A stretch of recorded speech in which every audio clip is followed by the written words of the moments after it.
Hi guys, cooking with Kajal मध्ये आपलं स्वागत आहे। आज बनवणार आहोत आपण व्हेज पुलाव। तर व्हेज पुलाव मध्ये मी हे थोडेसे सगळे व्हेज घेतले होते, ते फ्राय करून घेतले छान तेलामध्ये। तांदूळ इथं बघा मी मसाले खडे मसाले टाकून भिजायला शिजवून घेतली, ते एक शिट्टी काढून घेतली कुकर मधनं।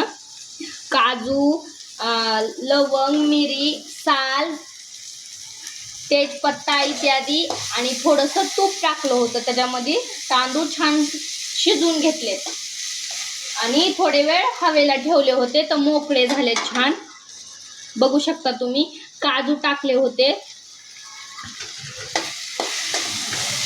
आणि ह्याच्यामध्ये मी फ्लावर, वाटाणा, वांगे, टमाटर, पुदिना, जिरं, मिरची, सोयाबीन आधी मी थोडीशी फ्राय करून घेतली, कारण छान क्रिस्पी लागेल म्हणून। एकदा ट्राय करून बघा, नक्की छान लागेल व्हेज पुलाव। हे पूर्ण आता फ्राय झालेलं आहे, त्याच्यामध्ये मी हे फ्राय केलेली सोयाबीन टाकून घेते। जास्त काही तिखट नव्हतं पाहिजे, त्याच्यामुळं मी 3च मिरची टाकली। मी तुमच्या क्वांटिटी अनुसार घेऊ शकता। खूप छान लागते, एकदा ट्राय करून बघा। मी छान असं क्रिस्पी होईपर्यंत फ्राय करून घेतलेले, बघू शकता तुम्ही। वाटाणा, फ्लावर, वांग, सोयाबीन मी आधीच थोडीसं मीठ टाकून वेगळे फ्राय करून घेतली होती। आता मी तांदूळ एक शिट्टी काढून घेतलेले त्याच्यामध्ये मिक्स करण्यासाठी टाकून घेते। खूप छान असे मोकळे झालेत, बघू शकता तुम्ही। नेक्स्ट टाइम ह्याची पण मी कसे शिजवून घेतले त्याची नेक्स्ट टाइम मी व्हिडिओ टाकते।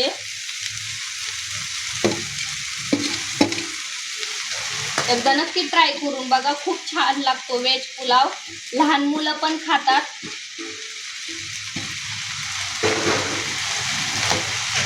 सगळे हे मिक्स करून घ्यायचं। मी भाज्यांमध्ये मीठ टाकून घेतलं होतं, त्याच्यामुळे ते छान शिजलेत, बघू शकता तुम्ही। आपले सगळे व्हेजिटेबल्स मिक्स होतात। मी भात शिजून घेतले, तांदूळ मी त्यात मीठ टाकून घेतलं होतं। पुदिना, कढीपत्ता नाही त्याच्यामुळे मी नाही काय टाकला, तुमच्या अनुसार तुम्हाला असला तर टाकू शकता तुम्ही।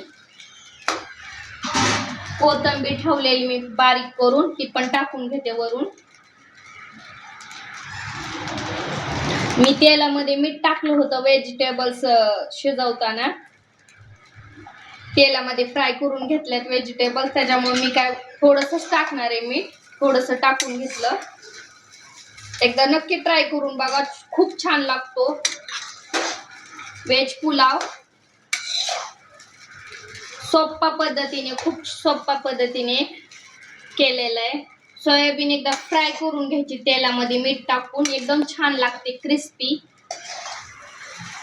नक्की कमेंट करून सांगा मला कसा वाटला आजचा व्हेज पुलाव।